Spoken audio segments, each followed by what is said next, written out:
Ladies and gentlemen, Salome And we get paid up front. So if you want a little music,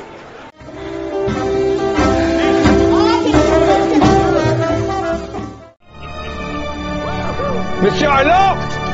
Monsieur!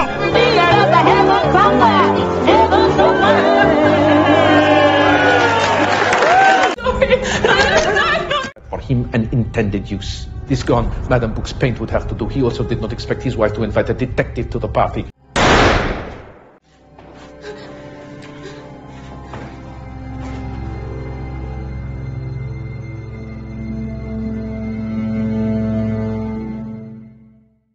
Cerita dimulai saat Perang Dunia Pertama, pasukan sekutu di garis depan mendapat perintah untuk merebut jembatan Yer. Kapten Renz berencana menyerang saat angin berhembus ke arah timur. Tapi Hercule Poirot menyarankan alternatif lain. Poirot melihat saat ini angin sedang berputar-putar. Dia mengusulkan untuk menyerang sekarang juga dalam waktu 7 menit karena gerakan mereka akan tertutupi oleh gelombang gas sehingga mencegah musuh melihat mereka. Para tentara mengikuti rencana Poirot dan melancarkan serangan yang berhasil mengalahkan musuh.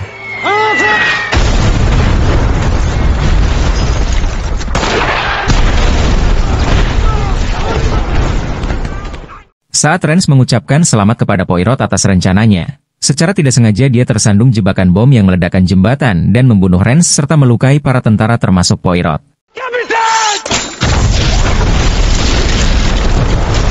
Di rumah sakit, Poirot dibangunkan oleh perawatnya, Catherine, yang juga kekasihnya. Dia mengatakan padanya bahwa dia seharusnya tidak datang, tapi Catherine menegaskan bahwa dia mencintainya. Poirot berbalik untuk menunjukkan luka di wajahnya akibat ledakan. Catherine cuma tersenyum dan menyarankan agar dia menumbuhkan kumis untuk menutupinya.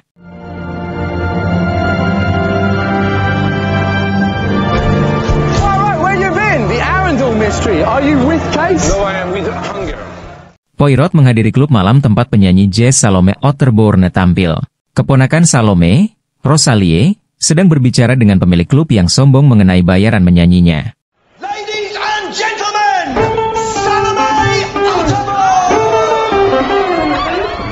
Di lantai dansa ada pasangan muda, Simone Dailey dan Jackie. Mereka berdansa dan berciuman dengan penuh gairah saat Salome bernyanyi.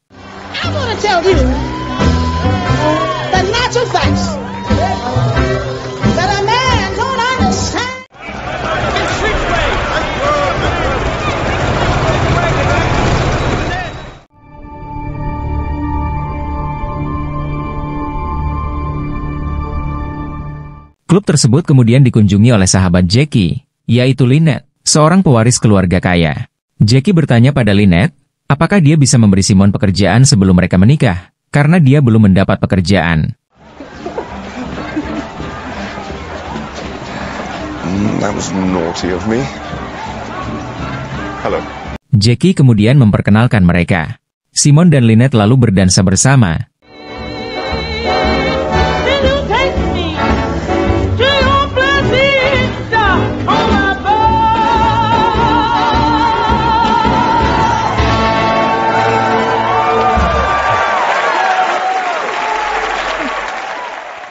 Yang membuat Jackie terlihat cemburu. 6 minggu kemudian Poirot berada di Mesir, duduk di depan Sphinx sambil menikmati teh. Dia melihat seorang pria menerbangkan layang-layang di piramida. Dia lalu menegur pria itu dan menyadari bahwa pria itu adalah teman lamanya Bogue. Bogue sangat senang bertemu Poirot dan mengajaknya bertemu ibunya Euphemia. Euphemia tidak terkesan dengan Poirot dan lebih fokus pada lukisan piramidanya. Bogue mengajak Poirot ke Vercatara Hotel untuk menghadiri pesta pengantin baru, Simone dan Lynette. Tamu yang hadir diantaranya Euphemia, Salome dan Rosalie, pembantu Lynette, Louis Bourget, Ibu Baptis Lynette, Marie Van Scollier dan perawatnya Nyonya Bowers Lynette, Andrew Cachadorian, yang mengurus surat wasiatnya, dan Dr. Linus Windlesham, mantan kekasih Lynette. Bogue memberitahu Poirot bahwa Marie menyukai paham komunisme dan membenci kekayaan Lynette. Tetapi Nyonya Bowers justru mengagumi kekayaannya, seperti halnya Louis. Sementara Andre adalah seekor belut licin yang tidak dipercaya oleh siapapun kecuali Lynette.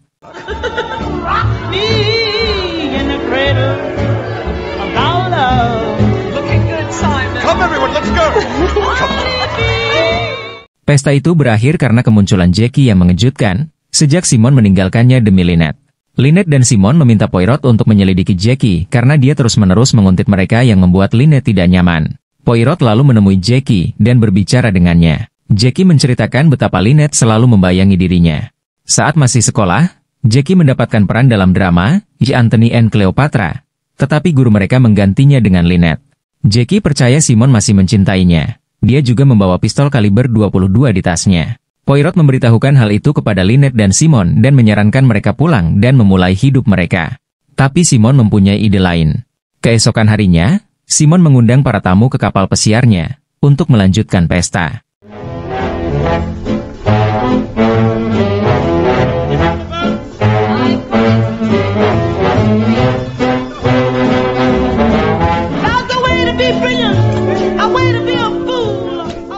Setelah kapal berangkat, Lynette menemui Poirot di kamarnya dan mengatakan kepadanya bahwa dia tidak mempercayai semua tamu yang ikut serta. Poirot kemudian menyaksikan saat Andre menghampiri Lynette saat sedang bersantai minum teh bersama Simon. Andre membawa kontrak mengenai akuisisi properti dan menyuruh Lynette menandatanganinya. Nyonya Bowers yang juga berada di situ tiba-tiba meninggalkan tempatnya untuk menunjukkan ketidaksukaannya. Rosalie menimpali, yang membuat Andre menundanya. Malamnya, saat para tamu berpesta,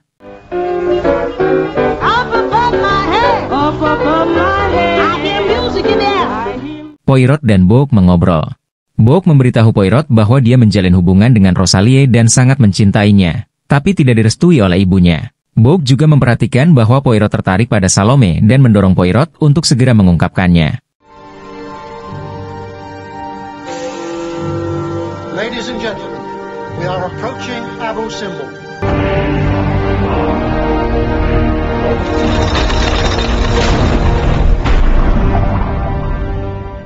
Kapal berhenti di kuil Abu Simbel untuk berlabuh dan mengangkut penumpang baru. Lynette melihat badai pasir di kejauhan, namun Louis mengatakan padanya agar tidak perlu khawatir. Para penumpang turun untuk melihat-lihat kuil. Saat berada di sana, Bogue memberitahu ibunya tentang hubungannya dengan Rosalie, tapi ibunya tetap tidak setuju. Rosalie. Everything all right? New passenger coming aboard. Poirot juga berbicara dengan Salome. Salome menyindir Poirot dengan mengatakan bahwa Poirot seperti memakai topeng. Simon dan Lynette berada di dekat kaki patung saat tiba-tiba batu besar jatuh hampir menimpa mereka. Beberapa saat kemudian, badai pasir datang dan memaksa para tamu untuk berlindung di dalam kuil.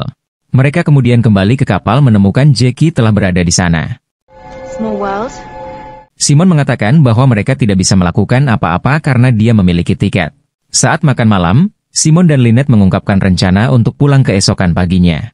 Poirot minum sampanye dan merasa mual. Dia pergi keluar dan menemukan Jackie. Mereka berdua berbicara tentang cinta mereka yang gagal. Poirot menceritakan tentang Catherine yang tewas dalam sebuah ledakan, dan kehilangan itu membuatnya menjadi seperti sekarang. Setelah Poirot pergi ke kamarnya, Jackie menemui Simon dan Lynette di depan bar. Lynette kemudian pamit untuk pergi tidur. Simon dan Jackie kemudian bertengkar, yang berakhir dengan Jackie menembak kaki Simon. Jackie langsung malu dan menyesal atas apa yang telah dia lakukan lalu melemparkan pistolnya. Nyonya Bowers segera merawat Jackie saat dia menjadi histeris, sementara Windlesham merawat kaki Simon. Keesokan paginya, Louis memasuki kamar Lynette dan berteriak histeris.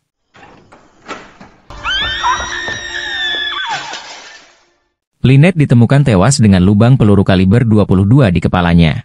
Melihat tidak adanya bekas perlawanan, kemungkinan dia dibunuh saat tidur. Selain itu, kalung permata berharga yang dikenakan Lynette telah hilang dicuri. Semua orang menganggap Jackie sebagai tersangka utama, namun Nyonya Bowers menegaskan bahwa Jackie tidak pernah meninggalkan tempat tidur semalam karena dia sudah memberinya morfin. Simon melihat mayat istrinya dan meratapinya.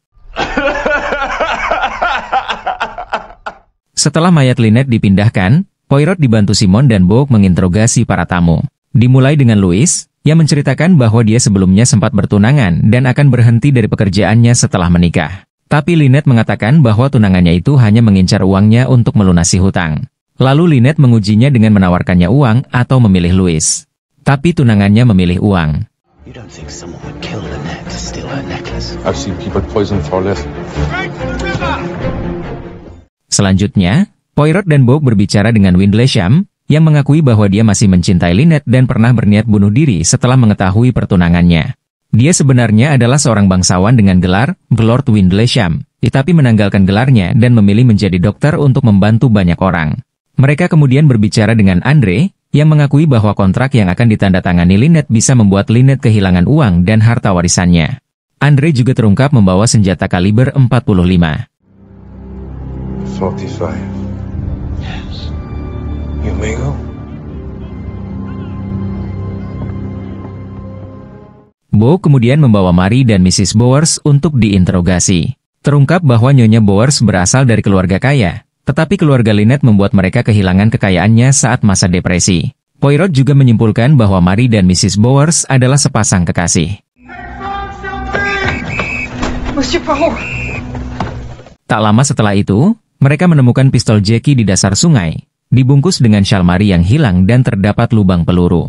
Pistolnya kehilangan 2 peluru, termasuk peluru yang ditembakkan Jackie kepada Simon. Poirot kemudian berbicara kepada Salome, yang mengungkapkan bahwa dia pernah membenci Lynette. Mereka pernah berada di kolam renang yang sama dan Lynette mengeluh karena ada Salome di sana. Namun saat itu Lynette masih kecil dan semua itu akibat dari asuhan ayah Lynette yang buruk. Tapi setelah itu Rosalie dan Lynette berteman dengan baik. Salome juga kebetulan selalu membawa pistol seperti yang dimiliki Jackie. Euphemia tiba-tiba menyela dengan memberitahukan bahwa dia menemukan kalung Lynette di kamarnya. Right in my vanity drawer, face up like a yoke. Darn, thank you. Unless... Poirot. Unless what? Unless you took the necklace to steer suspicion away from you, evidence is easily disposed of over the ship's railing. Whoever did this... Setelah menyelidiki kamar Euphemia, Poirot mengatakan bahwa ini saatnya menyimpulkan kasus rahasianya. Terungkap bahwa Euphemia telah menyewanya memata-mata Rosalie untuk melihat apakah dia benar-benar baik untuk Bogue. Poirot berkata bahwa Rosalie adalah orang yang baik untuk Bogue, tapi meski begitu Euphemia tetap tidak merestui keduanya. Rosalie yang tersinggung pada pernyataan Poirot membalas mencaci makinya sambil keluar ruangan. Poirot mengikutinya untuk meminta penjelasan. Have you ever met a man who says his own name as many times?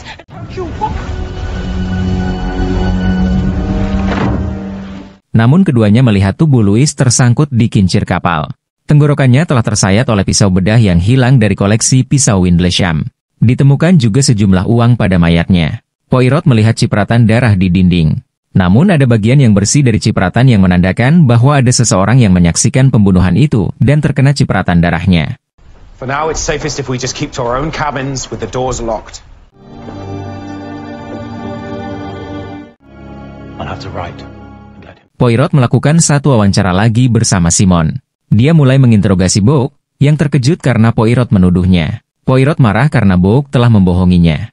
Dia menyimpulkan bahwa Bogue lah yang pertama kali menemukan mayat Lynette, dan bahwa dialah yang mencuri kalungnya dan meletakkannya di kamar Euphemia untuk menjebaknya agar dia dan Rosalie bisa bebas. Bogue juga menyaksikan Louis mencoba menyuap si pembunuh sebelum dia dibunuh, dan Bogue membuang mantelnya ke sungai karena terkena cipratan darahnya. Sebelum Bogue sempat mengungkapkan siapa pembunuhnya, sebuah tembakan terdengar dan mengenai leher Bogue. Bogue pun tewas. Poirot mengejar si pembunuh tetapi gagal menangkapnya.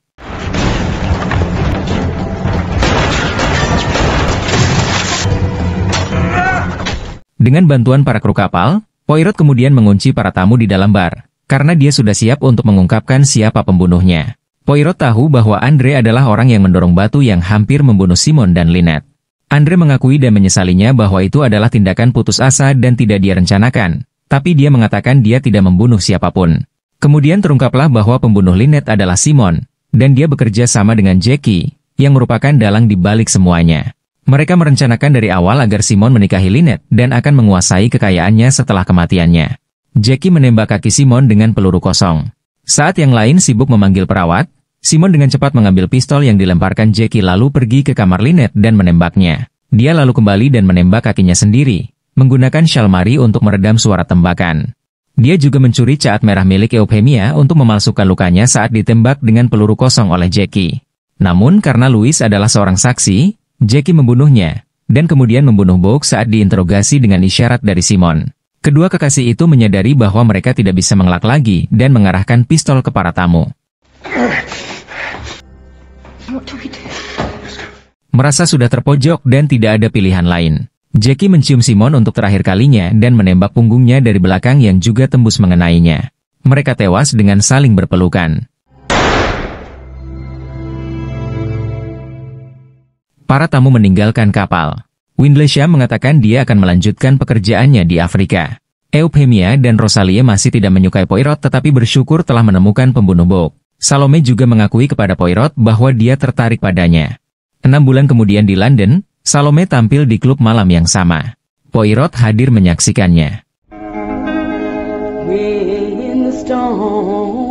Terlihat bahwa dia telah mencukur kumisnya yang mengekspos bekas luka di wajahnya.